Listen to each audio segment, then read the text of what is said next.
On va partir de là. Bon, les neurosciences nous disent, que notre cerveau scanne en permanence. Sa job, à ton cerveau, c'est, sa job, sa fonction de base finalement. Pourquoi il est là? C'est, pour te protéger.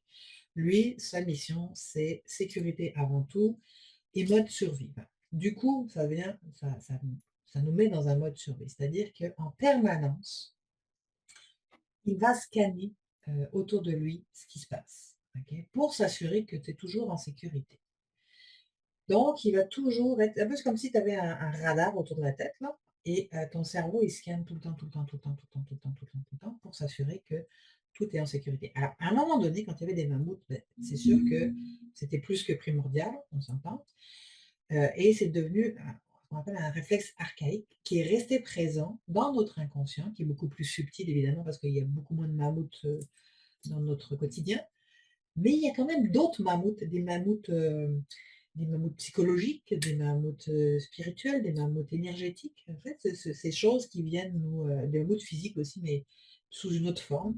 Ces choses qui pourraient venir nous agresser ou, nous attaquer insidieusement, dont on ne se rend pas forcément compte, heu, parce que c'est dans notre inconscient.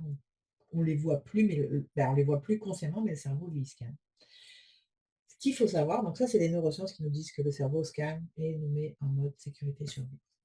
D'un autre côté, ce que nous dit la psychanalyse et la psychologie de l'habitat, c'est que la maison, donc quand je dis maison, entendez habitation. La maison, ton habitation, elle est considérée comme la troisième enveloppe protectrice, après la peau et le vêtement. Alors protectrice de quoi? Ça, c'est une bonne question. De tout ce qui est à l'intérieur, alors peu importe comment tu l'as comment tu l'appelles.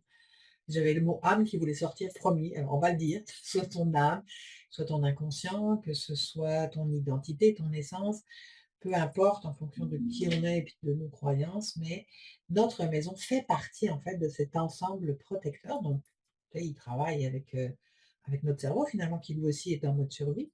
Ce qui fait que ce que tu vois pas à l'intérieur, ce qui est coincé à l'intérieur de toi, se reflète, s'exprime dans ton environnement. Parce que c'est difficile, alors je sais pas si tu me vois un peu à la caméra, mais en tout cas pour moi, ça manque un peu de souplesse d'aller voir ce qui est là, comme ça, là.